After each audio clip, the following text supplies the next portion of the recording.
Hello বন্ধুরা, আসসালামু আলাইকুম। চলে আসলাম নতুন আরেকটি রেসিপি নিয়ে। আমার আজকের রেসিপিতে থাকছে মুগ ডাল দিয়ে আর হলো ডিম দিয়ে মজাদার ডিম কারি।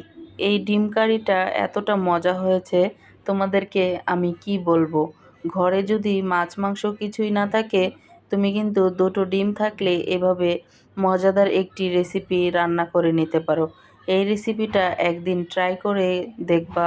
সবসময় কিন্তু তোমার ঘরে বাচ্চা থেকে বড় সবাই এই রেসিপিটা খেতে চাইবে। আমার ঘরে কিন্তু সেম ঘটনাই ঘটেছে। আমি এই ডালটা রান্না করেছি, এখন আমার হাজব্যান্ডও বলে ডালটা খুব মজা হয়েছে, আবার রান্না করো। আমার বাচ্চারাও বলে, মা ডালটা খুব মজা হয়েছিল, সেই দিন যে কী ডাল রান্না করেছিলা সেই ডালটাই আবার রান্না করো। তো এই যে এখানে আমি দুটো ডিম নিয়ে নিয়েছি। ডিমটাকে এখন আমি সুন্দর করে ফেটিয়ে সরিষার তেল দিয়ে ভেজে নিচ্ছি। ভেজে তারপরে এটাকে আমি ছোট ছোট পিস করে উঠিয়ে রাখবো। বন্ধুরা, এভাবে কিন্তু তোমরা মুগ ডাল দিয়ে সুন্দর করে তরকারি রান্না করে নিতে পারো। মেহমান আসলেও কিন্তু অসাধারণ বলবে খেয়ে, এই রান্নাটা এতটাই মজা হয়। তো আজকে অনেক দিন পর তোমাদের সাথে ভিডিও শেয়ার করতে চলে আসলাম। মনটা বেশ ভালো ছিল না, তো তারপরেও দেখা যায় মন খারাপ করে বসে থাকলে তো আর জীবন চলে না। তো ভাবলাম যে আমার প্রিয় দর্শকের সাথে একটু সময় কাটাই, তাহলে হয়তো আমার কাছে ভালো লাগবে। ওদিকে আমি কিন্তু মুগ ডাল রাইস কুকারে সিদ্ধ করে রেখেছি, যেহেতু আমাদের গ্যাসের সংকট। ছোট একটা মিনি রাইস কুকার আছে আমার, ওটা খুব কাজে দেয়। তো সেটাকে আমি ইউজ করি, খুবই ভালো মানের এই জিনিসটা। তো এই যে আমি এখানে পেঁয়াজ গরম করে নিয়েছি সরিষার তেলে, পেঁয়াজটা সুন্দর করে ভেজে নিয়েছি লালচে করে। তো এখানে স্বাদ বাড়ানোর জন্য আমি এখানে দিয়ে দিয়েছি জিরা, আস্ত জিরাটা তেলে একটু ভেজে তারপর আমি এখানে তেজপাতা দিয়েছি দুটো তেজপাতা দিয়ে তারপরে 1 চা চামচের থেকে একটু বেশি, প্রায় 1.5 চা চামচের মতো আমি আদা রসুন বাটা একসাথে ছিল এখানে আমি দিয়ে দিয়েছি। তো এখানে আমি সামান্য একটু পানি এখন ইউজ করেছি, যেহেতু আদা রসুনটা তেলের মধ্যে দেওয়ার পর ছিটছে। তো এখানে আমি একটু পানি দিয়ে দিলাম। পানিটা দিয়ে এখন আমি দিয়ে দিলাম স্বাদ মতো লবণ, আর দিয়ে দেব হলুদের গুঁড়ো, দিয়ে দেব ধনিয়ার গুঁড়ো, আর দেব মরিচের গুঁড়ো অল্প করে 1/2 চামচের মতো। যেহেতু এটা ডালের তরকারি হবে, কারণ ডালে বেশি একটা গুঁড়ো মরিচ দিলে দেখা যায় লালচে হয়ে যায়, আর দেখতে ভালো না লাগলে কিন্তু খেতেও ভালো লাগে না। এখানে আমি দিয়ে দিচ্ছি ঝাল ঝাল কয়েকটা কাঁচামরিচ, এই যে দেশি কাঁচামরিচ, ছোট ছোট সাইজের, কিন্তু অনেক ঝাল এগুলো। এই ঝাল ঝাল মরিচগুলো আমি এখানে দিয়ে দিয়েছি।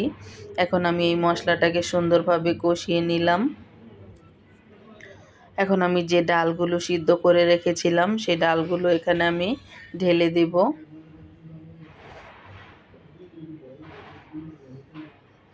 তো এই যে ডালগুলো ঢেলে দিয়ে এখন আমি মশলার সাথে ভালো করে নেড়েচেড়ে মিশিয়ে দিচ্ছি।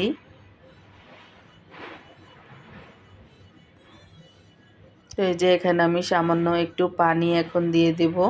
পানিটা দিয়ে আমি ডালটাকে সুন্দর করে কষিয়ে নেব। তো বন্ধুরা, একটি কথা না বললেই নয়, তোমরা কিন্তু একটি লাইক দিয়ে আমার ভিডিওটি কন্টিনিউ করবে, এবং ভিডিওটি দেখা শেষ হলে তোমাদের মূল্যবান বক্তব্য আমার কমেন্টস বক্সে রেখে যাবে, কারণ তোমাদের একটি মূল্যবান কমেন্টস আমার কাছে অনেক গুরুত্বপূর্ণ।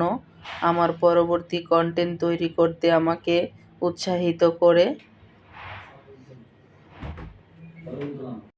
তো এই যে এখন আমি সামান্য একটু পানি দিয়ে ঢাকনা দিয়ে ঢেকে দিয়েছি, যেন মশলাটার সাথে ডালটা একদম সুন্দরভাবে কষানো হয়ে যায়। এই পর্যায়ে এখন আমি ভালো করে নেড়েচেড়ে তারপর হলো যে ভেজে রাখা ডিমের টুকরো করে রেখেছিলাম সেটাকে আমি এখন এখানে ঢেলে দেব। এই যে বন্ধুরা, একদিন মুগ ডাল দিয়ে তোমরা এই ডিমের রেসিপিটা খেয়ে দেখো, এই রেসিপির ফ্রেন্ড হয়ে যাবে। সত্যি এতটা মজা হয়েছে, তোমরা একদিন না খেলে কিন্তু বিশ্বাস করতে পারবে না। তো এই যে আমি এখানে দিয়ে দিচ্ছি ঝোলের জন্য কিছুটা পানি, কারণ ডালে যদি আমি পানি না দিই, কারণ ডালটা কিন্তু একদম বেশি ঘন হয়ে যাবে, আর বেশি ঘন হয়ে গেলে এটার স্বাদটা কিন্তু পুরোপুরি আসবে না। তো এটা হালকা ঘন থাকবে। তো এই যে দেখতেই পাচ্ছ বন্ধুরা, আমার ডিমগুলো কিন্তু এখন ফুলে একদম ডবল হয়ে গিয়েছে। এ পর্যায়ে আমি বেশ খানিকটা ধনিয়া পাতা এখানে দিয়ে দেব। এই ধনিয়া পাতাটা দেওয়াতে কিন্তু একদম ম্যাজিকের মতো স্বাদ চলে এসেছে, খুব সুন্দর ঘ্রাণ বের হয়ে এসেছে। তো এখন আমি লবণটা একটু চেক করে নিচ্ছি যে লবণটা হয়েছে কিনা। লবণটা একটু শর্ট ছিল, আমি এখানে একটু লবণ দিয়ে দিয়েছি। তোমরা তোমাদের স্বাদ অনুযায়ী এখানে লবণ দিতে পারো। তো এই যে দেখো আমি কি করেছি, লাস্টে প্রাণ যে স্বাদের ম্যাজিক মশলা আছে সেটাকে আমি এখানে হাফ প্যাকেটের মতো দিয়ে দিয়েছি। এটা দেওয়াতে কিন্তু অনেক সুন্দর একটি ঘ্রাণ চলে এসেছে।